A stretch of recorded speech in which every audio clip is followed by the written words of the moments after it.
सचिन पाटील. 292 अन्वे अंतिम आठवड्यावरती बोलण्यासाठी संधी आपण दिली त्याबद्दल मी तुमचे आभार. आत्ता कोकणामध्ये मोठ्या प्रमाणात पाऊस चालू आहे आणि माझ्या मतदारसंघामध्ये मान असेल, खटाव असेल, फलटण असेल, सांगोला असेल, ह्या भागामध्ये पावसाचं प्रमाण अतिशय कमी आहे. आणि आता माझ्या भागामध्ये वीरचं पाणी येतं, धोम-बलकवडीचं पाणी येतं, वसना वांगणाची योजना आहे.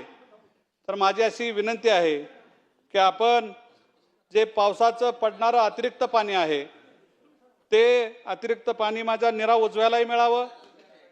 उत्तर कोरेगावमध्ये माझे 26 गावं आहेत, त्या 26 गावामध्ये पाण्याची अतिशय टंचाई असते. त्या भागामध्ये 26 गावाला वसना वांगणाचं योजनाही लवकरात लवकर पूर्ण होऊन त्याही 26 गावाचा पाण्याचा प्रश्न कायमचा संपवावा अशी विनंती मी आपल्याला करतोय. तसेच अध्यक्ष महोदय, जन्म व मृत्यू नोंदणीसाठी नागरिकांना CRS पोर्टलद्वारे नोंदणी करून जन्म व मृत्यू दाखले वितरित केले जातात. यामध्ये पूर्वी CRS पोर्टलद्वारे ADD पर्याय निवडून जुन्या जन्म व मृत्यू घटनांची नोंदणी सहजरित्या करता येत होती. तसेच सदर पोर्टलवर एकापेक्षा जास्त संगणकावर लॉगिंग करून जन्म व मृत्यूचे नोंदणी करून दाखले देण्यात येत होते. परंतु गेल्या 1 महिन्यापासून सदर पोर्टलवर जुन्या व नवीन जन्म व मृत्यू घटनाचे नोंदणी करताना एकाच संगणकावर लॉगिंग उपलब्ध असल्याने नागरिकाला फार मोठा त्रास सहन करावा लागत आहे. रांगेमध्ये त्यांना जास्तीत जास्त वेळ उभा राहावा होत आहे आणि विलंब होत आहे. तसेच तरी या आपल्या माध्यमातून सरकारला विनंती आहे की CRS पोर्टलद्वारे नोंदणी करण्यासाठी एकापेक्षा जास्त संगणकावर करण्याबाबत लवकरात लवकर निर्णय घेण्यात यावा. तसेच जन्ममृत्यू नोंदणीसाठी यापूर्वी निर्गत केलेले जन्ममृत्यू प्रमाणपत्राची अट शिथिल करण्यात यावी ही विनंती मी आपल्याला याद्वारे करत आहे. अध्यक्ष महोदय, मी प्रतिनिधित्व करीत असलेल्या फलटण कोरेगाव विधानसभा मतदारसंघातील सर्वसामान्य नागरिकांना रोजच्या जीवनात विजेच्या संदर्भामध्ये अपुऱ्या वीज पुरवठा तसेच अनेक अडचणींना सामना करावा लागत आहे. महाराष्ट्र राज्य तसेच माझ्या मतदारसंघात महावितरणाचं नियोजन पूर्णपणे कोलमडलेलं आहे आणि असून ग्रामीण भागात कोणतीही पूर्वकल्पना न देता 8 ते 10 तास वीज अध्यक्ष महोदय जाते, लोड शेडिंग केली जाते.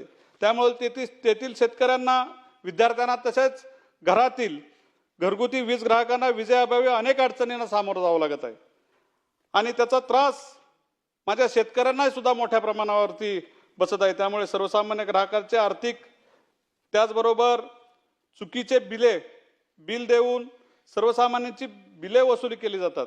त्यामुळे सर्वसामान्य ग्राहकांचे आर्थिक नुकसान होत आहे. तसेच माझ्या फलटण मतदारसंघातील गेल्या अनेक दिवसापासून वारंवार ट्रान्सफरची म्हणजे DPची चोरी होत आहे. ते तातडीने बसवले जात नाहीत आणि त्याचा चोर देखील सापडत नाही नसल्याने यावर कोणताही ठोस कारवाई पोलीस किंवा महावितरण विभागाकडून होत नसल्याचे शेतकऱ्यांना फार मोठा त्रास होत आहे, नुकसान होत आहे. तसेच घरगुती वीज ग्राहकांना देखील याचा नाहक त्रास होत आहे. अध्यक्ष महाराज, महावितरण विभागाकडून कोणतीही पूर्व सूचनेशिवाय आणि ग्राहकांना विश्वासात न घेता स्मार्ट मीटर सक्तीने लावण्यात येत आहेत. या स्मार्ट मीटरमुळे वीज बिल दुप्पट येत आहेत असून त्याचा रिचार्ज संपताच वीज खंडित होत आहे. त्यामुळे घरगुती वीज ग्राहकांना अनेक अडचणींना सामोरे जावं लागत आहे. त्याचप्रमाणे ही स्मार्ट मीटर प्रणाली कार्यान्वित करण्यासाठी जनजागृती करण्यात यावी व वीज ग्राहकांच्या संमतीनेच बसवण्यात यावेत. अध्यक्ष महोदय, मी आपल्या माध्यमातून सरकारला विनंती करतो की माझ्या मतदारसंघातील महावितरण विभागाच्या विविध अडचणीवर तातडीने तोडगा काढावा व माझ्या शेतकऱ्यांना व नागरिकांना न्याय द्यावा. त्याचप्रमाणे अत्यंत दुर्दैवी घटना माझ्या मतदारसंघामध्ये आता घडलेली आहे. माझ्या मतदारसंघातील खामगाव येथे काल बुधवार दिनांक सकाळी एकाच कुटुंबातील 4 जणांचा मृत्यू विजेच्या करंटमुळे झाला आहे. हा हृदयद्रावक घटनेमुळे संपूर्ण परिसरामध्ये हळहळ व्यक्त होत आहे. प्राथमिक माहितीनुसार खामगाव येथील इंग्लिश मीडियम स्कूलच्या शेजारी राहणारे शिंदे कुटुंबीय सकाळी 5:30 ते 6च्या सुमारास घराबाहेर पडलंय, विद्युत वायरचा प्रवाह असल्यामुळे चारही लोकांचा, पहिल्यांदा त्याचे वडील गेले, त्याच्यानंतर त्याच्या वडील गेल्यानंतर वडिलांचा आवाज आल्यानंतर त्याची पत्नी गेली, पत्नी गेल्यानंतर ती तिथंच चिकटून गेली, त्याच्यानंतर त्याचा मुलगा त्याला सोडवण्यासाठी आई वडिलांना गेला, तोही तिथंच गेला, त्याच्यानंतर त्याची मुलगी घरात होती, ती त्यांना सोडवण्यासाठी गेली, तेही तिथं शॉकच्या विजेच्या धक्क्याने जोरदार धक्का बसला आणि ते सगळे एकमेकांना वाचवण्याच्या प्रयत्नात चौघांचाही मृत्यू झाला. अत्यंत म्हणजे जागीच मृत्यू झाला. ही दुर्घटना नेमकी कशामुळे घडली, विद्युत प्रवाह घराबाहेर वायरमध्ये कसा आला आणि त्यामागील कारण काय, याचा तपास झाला पाहिजे. एकाच कुटुंबातील 4 जणांचा अशा दुर्दैवी घटनेत मृत्यू झाला असून यामध्ये महावितरण विभागाचा बेजबाबदारपणा आहे का, याची सखोल चौकशी व्हावी. अध्यक्ष महोदय, या महावितरण विभागाच्या भोंगळ कारभारामुळे आपण आणखी किती लोकांचा जीवाशी खेळणार आहोत, याचा विचार होणं खरं गरजेचं आहे.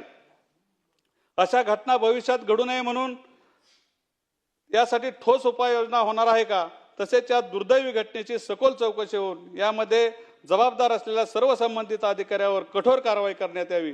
तसेच मृताच्या कुटुंबियाला आर्थिक लाभ, आर्थिक मदत तात्काळ देण्यात यावी, ही सुद्धा विनंती आपल्याला मी याद्वारे करत आहे.